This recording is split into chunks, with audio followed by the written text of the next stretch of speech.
竟邀请到演讲嘉宾，新思科技、人工智慧及机器学习研发工程副总裁 Thomas Anderson 先生。Thomas Anderson 先生将为我们带来题为 "Automating Chip Design with AgentEngineer Technology" 的精彩分享。For our next session, it is our great honor to welcome our speaker, Mr. Thomas Anderson, VP, AI and Machine Learning at Synopsys. Mr. Thomas Anderson will share his insights titled Automating Chip Design with Agent Engineering Technology.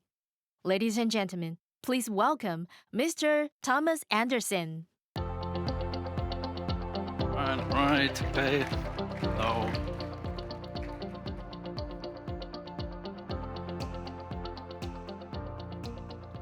All right. Good morning. Ni hao. That's the extent of my Chinese, unfortunately. It's a pleasure and an honor being back. This is the second time that I'm presenting at this forum. I really enjoyed the presentation of the previous speaker from Google, and I have to admit I'm a Google guy too. I have a Pixel phone, I run Android. It's interesting because Ed reminded me about the times when I was using this offline computing, and I have a calculator, a sharp graphic calculator from the late 1980s when I went to school, and I still have it. I still use it. I still like it. I just put batteries in every few years, and it still works. But of course, in today's world, everything is so much more powerful. So today, we will talk about how Synopsys and our customers are using agent engineer technology to automate chip design workflows. And if you look at intelligent systems, I mean, you can argue it's almost scary, all the things that are out there. Like, for example, we've been talking about self-driving cars for so many years, and it's finally a reality. When you go to San Francisco and you stand at an intersection, very often you see more Waymo cars than you see human drivers.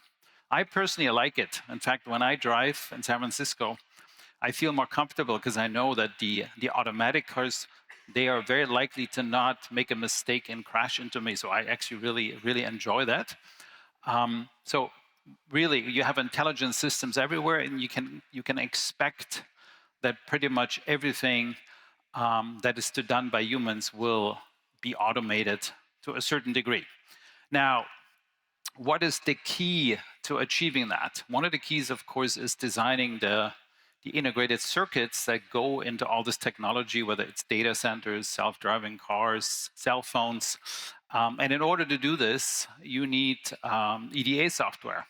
And there we have Synopsys, which is the number one leader in the EDA software. We're also a very strong leader in IP and foundational IP. And with the recent acquisition of Ansys, we're also number one in simulation and analysis.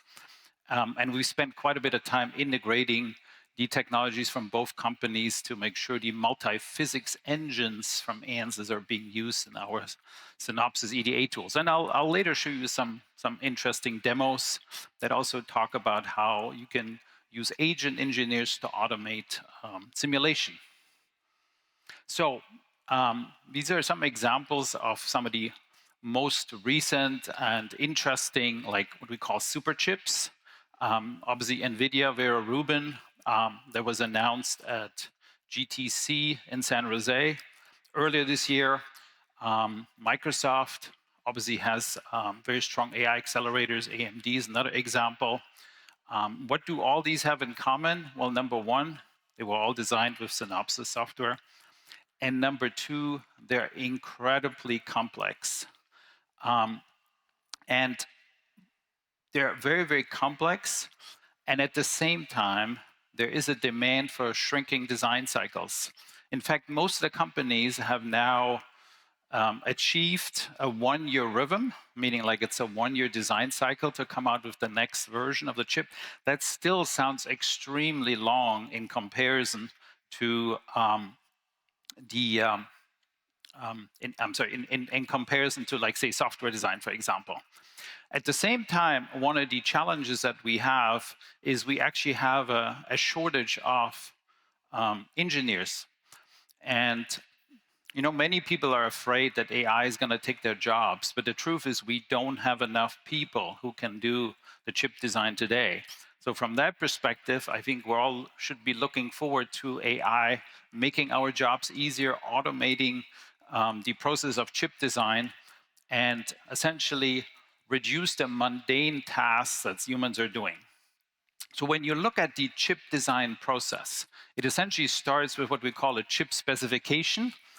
That is, for all purposes, essentially an intent. So you describe in natural language what the chip should be doing. This is the functionality, this is the performance, this is my power requirements, and so on. Out of that, you create what's called an RTL language. That's essentially a software description of the behavior of the chip.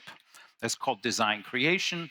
Then you do design verification to make sure it actually meets the requirements in your specification. Then you go for the physical implementation, because ultimately you need to transfer things onto transistors that are being manufactured on a silicon die. You verify all your parameters, power, performance, things like that. And then ultimately, of course, you manufacture it. And you can see this is a very, very complex process. So that there's a reason why it takes a year to do a chip from start to finish. And there is many, many tasks in there that are done by humans. In fact, chip designers, there's hundreds of people working, sometimes thousands of people working on these chips.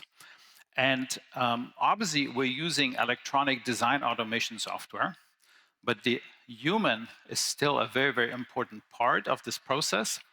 And all the tasks that the human is doing, the operator of the tools, is essentially ripe for automation.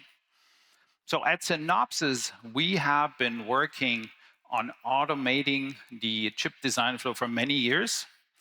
We started, if you look at the very left, we started with what we call AI as an optimizer. This is essentially uses reinforcement learning technique. In fact, it was inspired by Google's AlphaGo. I remember the previous speaker talked a lot about the game of Go. You probably remember one of the DeepMind breakthroughs in the around 2016 was the AlphaGo technology, which was able to beat the world champion in Go. So we use similar ideas essentially to perform reinforcement learning around the EDA tool workflow. And that really helps you with productivity, it helps you with better performance, and just general automation. Now, if you look in the middle, we have AI as an assistant. This is primarily around generative AI, like what we call co-pilots. These are helpers, like chatbots that answers questions, capabilities that generate content for you. But the human is still very much in the loop, and you can think of them, well, like a helper, like an assistant. And then ultimately, we're going very, very fast towards the right, where we're talking about agent engineers, where essentially we're designing a virtual engineer that is working alongside a human to do certain tasks. It's like you have essentially a helper that does stuff for you, where you give it a bunch of tasks and you say, do this for me, and it comes back and says, here's all the things I've tried, and this is the result that I have. So this is agent engineering technology. We'll talk about all three of these in the next upcoming slides. So first, I want to talk a little bit more about AI optimization. We started AI optimization primarily on the digital design side, but we also recently have focused especially on analog design. So in analog design, we use AI optimization to essentially optimize the layout, to improve the performance and meet all the manufacturing requirement for a custom chip. And that achieves 3x faster layout implementation and also actually gives you a much better quality of results, and therefore you need fewer ECOs and design iterations. And here's a summary of some recent results that we've seen with our AI optimization techniques.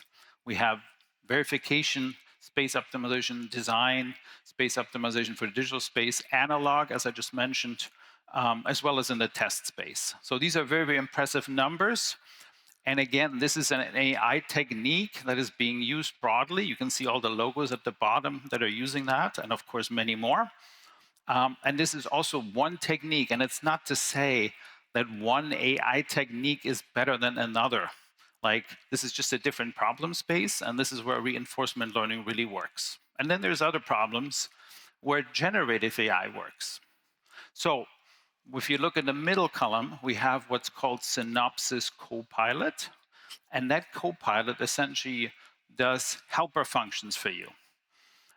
We have, for example, a technology called Knowledge Assistant, and you can think of it essentially like a chatbot. It answers questions that in the past you would have to look up, you'd have to browse through a manual, you maybe have to ask your colleague, or maybe you have to send an email to somebody. So you can think of it, this is the brain that has all the knowledge. Now, I remember in the early days when I talked to customers, they would tell me, oh, we don't need this because we have ChatGPT and ChatGPT can answer things. And I told them, have you actually tried it? Does it actually give you the right answers? And ultimately, of course, the quality that you get, even with a simple chatbot, totally depends on how much effort you put in curating the data sets. To be honest, the all the LLM models, whether it's OpenAI, Google's Gemini, or Anthropic, and their chatbots, they're very, very advanced and they can give very good answers. However, they're still dependent on the underlying data. So I personally, for example, I usually use Google Engine and I have the Gemini AI assistant, and it gives me a summary of, like, I ask a question and here's the answer. And I have to say, it gives me wrong answers quite often. Why is that? It's because it uses all the data that's on the internet, things that people write on Reddit, things that people post, and we all know there's a lot of misinformation. So you have to be very careful about the data. In our case, of course, these are our tools, our products. We're experts in design flow, so we know how to do this. And for that reason, we can achieve a much higher quality of results. And for that reason, also, you can see here, it is very, very helpful. So we see like 60 to 70% time saved for tasks like asking questions, generating essentially runtime scripts for tools, or debugging my design runs to figure out what the potential root cause of a problem might be. We're now at over 15,000 users, and we have millions of queries where this is being used. The second thing is about content creation. And if you remember in the beginning, I showed you sort of the outline of a chip design flow, and it starts with RTL generation. So taking a natural language specification and translating it into an RTL is one of the key tasks that are required. Similarly, there's verification assertions, for example, that are being generated. So all of these, again, generative AI is very good at it, as long as you train it with expert data and you tune it and you optimize it so it actually gives you very good results. But you can see here, this is used by many of our customers with very good productivity gains.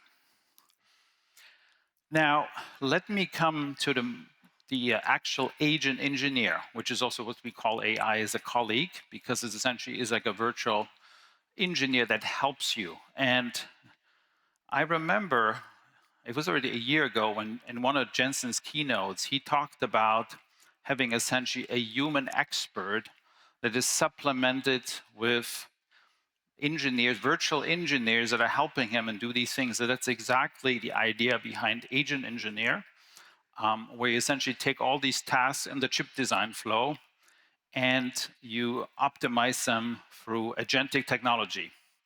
About a year ago, we had come up with this roadmap that sort of paints a picture from level 1 to level 5 automation, kind of similar to self-driving cars. So level 5 means it's fully autonomous. Level 1 is essentially a chatbot, and then there's levels in between. I have to say that last year, we were at roughly level 2, and things have moved much faster than I ever expected. In fact, there were so many breakthroughs from the AI technology companies that have made for us and what we're building our life faster and easier that we're already essentially at full autonomy at this point in time. Earlier this year, we had our our Synopsys Converge conference. That's our annual conference where we showcase all of our technology. And there we introduced the industry first fully autonomous multi-agentic workflow. And you can see here two examples. One is more on the front end of chip design, so design creation and verification. And the one on the right shows you the picture of the implementation. So this is physical design, the actual placement of the transistors and the cells on the chip, as well as sign-off. So you can see underneath, there's lots of little agents that essentially are helping the master agent at the top. And there you can then give it specific tasks. You can say, hey, here's a specification, create me a design, and make sure it verifies. Or you can say, I have this design, I want to reach 2 gigahertz, and the system will use whatever agent it requires to make that happen. So I do have a little demo here, and I hope, unlike the previous presenter, my video works. But before I get there, I wanted to mention a famous quote and that I really like, and it's called, "It is purpose that defines us." And now I wonder, does anybody know where that quote is from? Well, I wouldn't have known either if I hadn't looked it up where it was from. It is from Agent Smith from the movie The Matrix. And you probably know my name, Thomas Anderson, Agent Smith. So the point is, the agents, in this case, of course, Agent Smith was a bad guy, but and here we're talking about good agents, right? But the point is that the agent has a particular purpose and it lives and breathes and exists for that purpose and makes it happen. So with that, let me show you a demo essentially of RTL creation and full verification, so chip design and verification. We begin by prompting the agent to generate functionally verified and lint-clean RTL from specification. The Spec2 RTL agent reads the specification and generates RTL. The agent generates and runs tests and identifies 2 failed tests. The agent debugs and fixes the failure. Next, the agent executes lint checking and fixing steps iteratively. The agent verifies RTL synthesizability with Fusion Compiler using MCP. Finally, the agent delivers functionally verified, lint-clean, synthesizable RTL. All right, so that was a short video. For the engineers in the room, I hope that was exciting, but it essentially automates a very complex task that, if you did it as a human, would take you many weeks to accomplish. It takes a description of what the intent is, essentially writes the software description, RTL of the chip. It generates that, verifies it, creates unit tests, and gives you the final result. So that's incredibly impressive.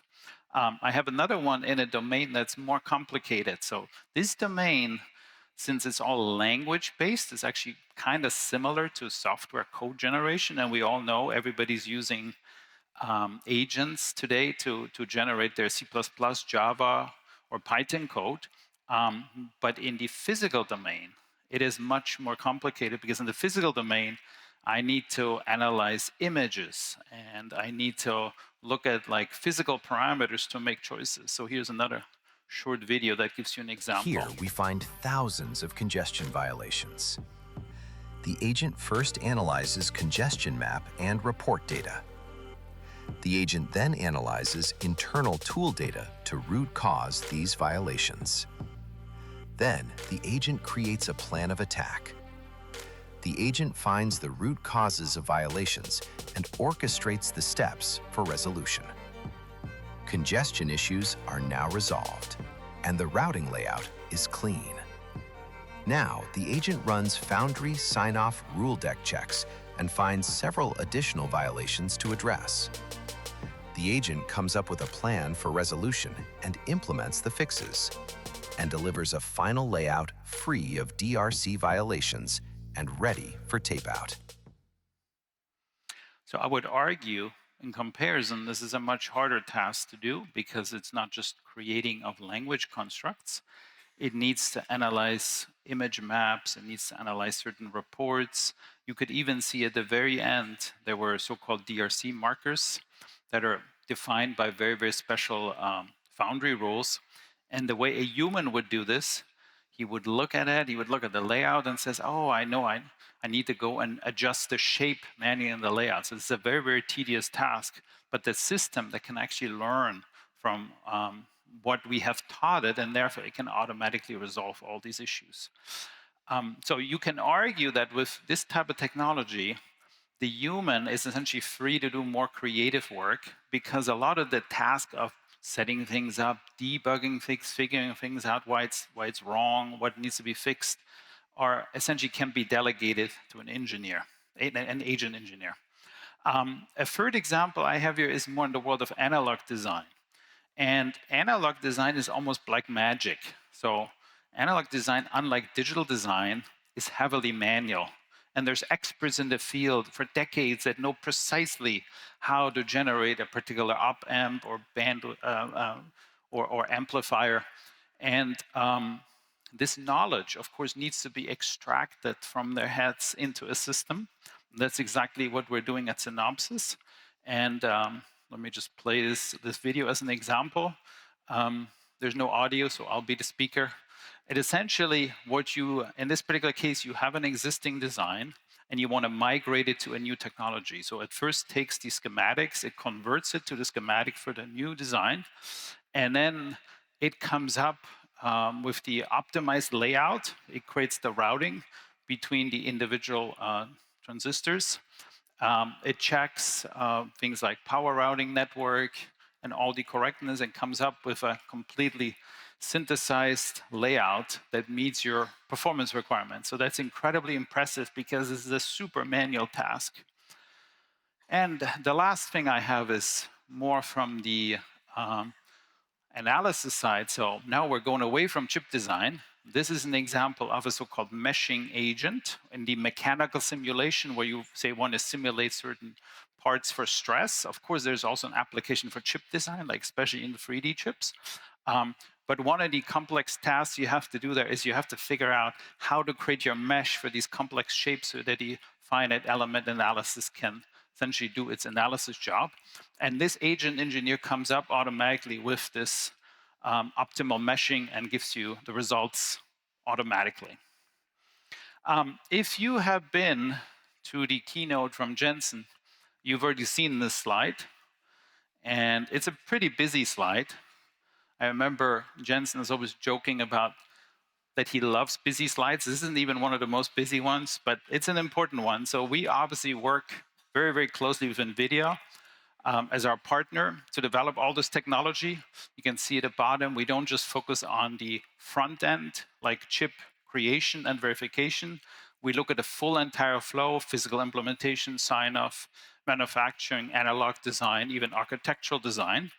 And because we work very closely with NVIDIA, we obviously use components from the NVIDIA side, like NVIDIA Nemotron models. All of this is running with the NemoClaw open shell environment for long-running agents to automate this. And I wanted to show you one example of what's actually running at the ANSYS demo booth. So if you've already seen this, it's at the it's at the NVIDIA demo booth, but it uses ANSYS products. What this does essentially is an agent technology using NVIDIA NemoClaw and OpenShell to run an automatic simulation around thermal analysis of a GPU in order to improve the liquid cooling of this chip. Again, this is a task that a human have to do manually, do and run, analyze it, adjust something, do another run, and so on. Here, the agent can do hundreds of runs and come essentially up with a much optimized cooling of this chip. All right, so this is essentially the L1 to L5 autopilot roadmap that I showed earlier. I've given you multiple examples of essentially a fully autonomous agent engineer workflows throughout the entire chip design flow, from front end to physical design to analog design and backend. And even on the ANSYS simulation analysis side, we're now using the same technology to automate what human engineers are doing. So we're looking forward to shrinking those design cycles for all of our partners and enabling chip design much faster.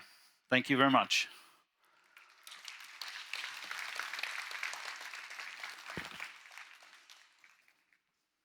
感谢 Thomas Anderson